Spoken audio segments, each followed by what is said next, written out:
Derek Dooley, and I approve this message. The weather. It seems like it's always changing. That's why Live Viper 6 is always there. It is a Viper 6 alert day as we track severe weather. The Live Viper 6 weather team is coverage you can count on. I'm Mike Costello, and this is what we do. Car wrecks. Yes, car wrecks. So call or text us today or visit us at mycostellolawfirm.com. Costello. Car wreck. Car wreck? Costello. The Live Viper 6 Skyview Network, sponsored by Terry Lambert Hyundai. Right now on News Channel 6 at 6, with 1 day before primary day in South Carolina, candidates for some big races make the last-minute push across the Palmetto State. We've got the latest from the campaign trail as News Channel 6 at 6 starts right now. Live from Television Park, this is WJBF News Channel 6 at 6. Good evening, everyone. Thanks so much for joining us. I'm Jenny Montgomery. Brad is off tonight. Coverage you can count on begins at 6 with the last. Time now for our first check of the weather. Chief Meteorologist Jenna Petracci is here now. Jenna, small rain chances over the next couple of days. Yeah, that's exactly right, Jenny. So we aren't completely out of the woods when it comes to those rain chances, but our main story this week will definitely be the heat. But in the meantime, today, still slightly below average temperature-wise, and most of us are dry. You can see there's an aerial flood watch to the west of us as we're tracking widespread rain impacting the Atlanta metro, Macon, Athens, with a few storms as well with lightning strikes. But here in the CSRA, very spotty activity. You can see along I-20 in eastern Aiken County, we have a heavy downpour with one lightning strike. Wagner and Perry, you're seeing some light shower activity. Then down towards the south, hit or miss showers in Jefferson, Emmanuel, and Jenkins County. And then you can see one of those showers moving into Hancock County as well, with a lot more coming in from the west. So it's mostly going to be the western portion of the CSRA seeing those pop-up showers and storms tonight. The rest of us mostly cloudy and dry. This is our Terry Lambert Hyundai Skyview cam outside the station, sitting at 86 degrees, 84 in Aiken, but 91 in Bamberg. So several places did get to around average today with highs around 90. Now, dew points are also around 70. So when you combine the dew points with the temperatures, it's feeling like the low 90s across the board. So for the rest of your Monday evening, we'll drop into the upper 70s by 9 p.m. And I'll time out that rain on your feature cast coming up. But back to you, Jenny. All right, Jenna, thank you. New information on an apparent dog attack that left an infant dead in Augusta over the weekend. An incident report released this morning says 3-month-old Zamora Robinson was co-sleeping in a bed with a woman and a Cane Corso dog. It was at a home on Hillwood Circle. When the woman woke up early Saturday morning, she discovered the dog had attacked Zamora. The infant was killed in that attack. The dog was removed by Animal Services. An autopsy scheduled. So far, no charges have been filed. An inmate at the Webster, a father and young son are unhurt after being electrocuted at Riverside Park in Evans last week. A county spokesperson says a metal handheld cover at the base of a light pole became energized. The child apparently touched that light pole, and when his father tried to help him, both were electrocuted. The county says the problem started with an internal wire nut failure in the wiring of a light mounted to the pole. Neither was seriously injured. The problem has been fixed in the area deemed safe. Work is continuing to get the pool at Henry Brigham Center reopened. In an update just received by News Channel 6, a city spokesperson says the department has ordered parts for the sand filters and boiler and has repairs to the dehumidifier scheduled Wednesday. Work on the boiler enclosure still needs to be scheduled. No date set yet for that reopening. The future of drive-through fast food may be here sooner than we think. Coming up, a look at how you could soon be giving your order to a robot when News Channel 6 at 6 returns. News Nation tonight. I think this is my favorite. Huh, what do you think of this one? From design and products to removal and installation, Rebath is with you through every step of your remodel. Call us or visit rebath.com and save $1,000 off your complete bathroom remodel. President Trump gives Kamala Evans. The Live Viper 6 mobile app. Download it today. It's the drive-through makeover that may soon be pulling up to McDonald's. It's an effort to make your experience smoother with AI ordering. Elizabeth Schulze has a look at what could be the future of fast food. Yeah, I'd like to place an order. This morning, the days of ordering from a real-life person in the drive-through lane Where's your manager? Look, I am the manager. could soon be in the rearview mirror, all thanks to AI. McDonald's is using AI to run their drive-thrus? McDonald's revealing it's testing Arch IQ, a Google-powered AI ordering system at 5 of its U.S. drive-through locations. Welcome back, David.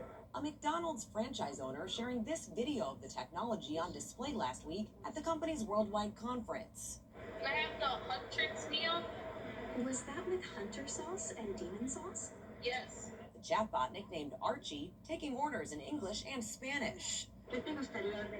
McDonald's CEO saying it's 90% accurate, and writing in a memo, the Golden Arches is launching a new strategy as more of the customer journey becomes automated. You are literally automating a task that was taken by a person.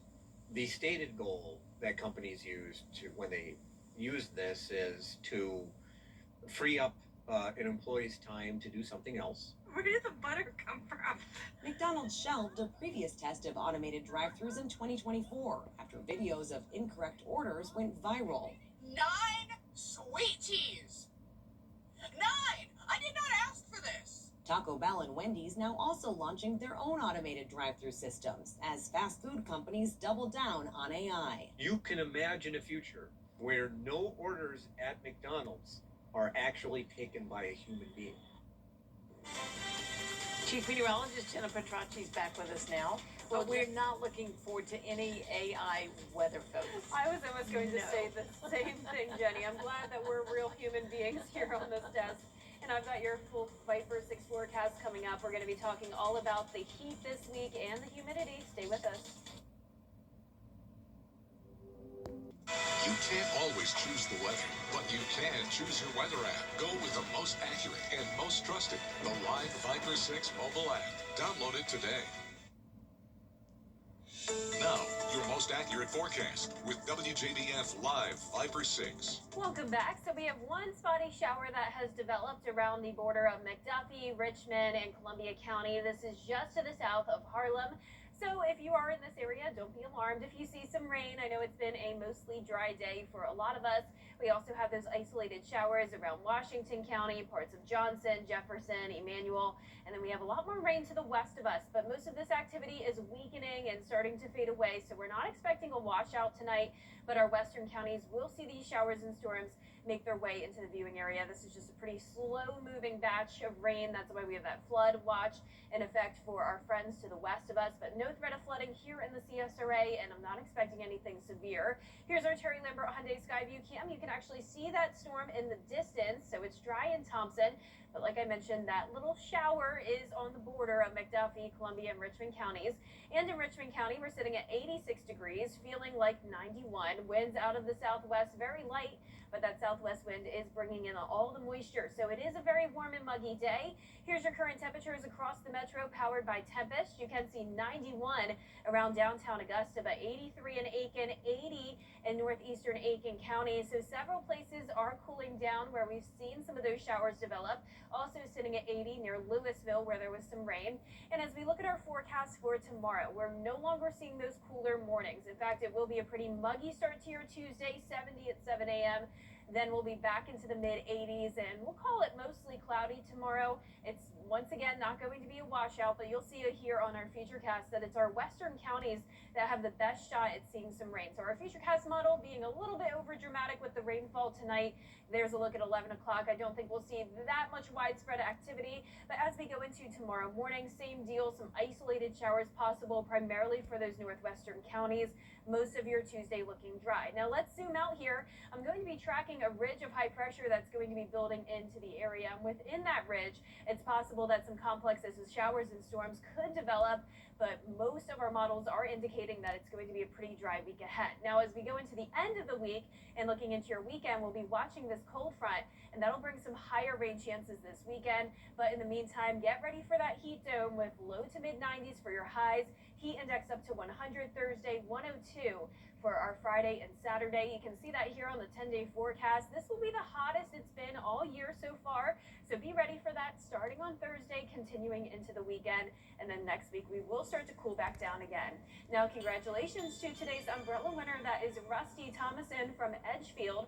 Rusty, you can pick up your Viper 6 umbrella here at the station and sign up to win yours on WJBF.com. All right, Jenna, thank you. Up next, the Georgia Bulldogs are heading to the Men's College World Series in Omaha.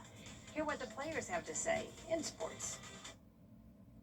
Governor Kemp and The WJBF Live Viper 6 Skyview Network is sponsored by Terry Lambert Hyundai. Low prices, big selection, and committed to quality customer service. Now, WJBF sports coverage you can count on. For the first time since 2008, the Georgia Bulldogs are heading to Omaha, Nebraska for the Men's College World Series, sweeping Mississippi State in the Athens Super Regional. Now, the Dogs did it in dramatic fashion. They trailed 7-0 in Game 1, but they came all the way back to get the 13-12 win in Game 2. Junior catcher and National Player of the Year finalist Daniel Jackson blasted a 2-run homer in the top of the 10th inning to put Georgia up 11-9. The series, get this, had a combined 21 home runs between the two teams. It's also the first time Georgia has swept an NCAA Super Regional at home in program history. It's incredible. I think a big factor of that is, as silly as it sounds to say, winning. When you're winning together, it's fun and.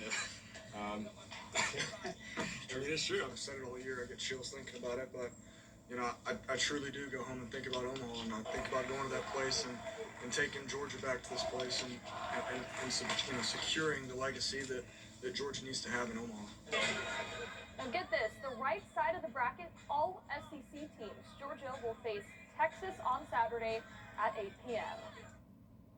Well, staying in college athletics, it's a new era for Augusta University. Brent McMillan officially started his new role as athletic director today. The Greenbrier graduate went to AU before completing his degree at the University of Tennessee. He brings over 13 years of experience in athletics. Well, the FIFA World Cup is almost... Most HVAC breakdowns don't happen all at once. They start small, then fail when the weather changes. Fix it before it fails. Get a $59 AC system check, plus save 15% on same-day repairs. Visit CastleBros.com. Castle for comfort. If you like Brian Kemp, you're gonna love Rick. Here is one more look at our 10-day forecast. We will just have a 30% chance of isolated showers and storms tomorrow. Still in the 80s for now, but then highs are reaching the 90s starting on Wednesday. Heat index reaching 100 starting on Thursday. Expect a hot and humid weekend with scattered showers and storms, and then cooler temperatures next week. And that is our report for now, everybody. Thank you so much for watching. News Channel 6 continues at 7 o'clock right after World News Tonight. We'll see you again later after the game. Have a great evening.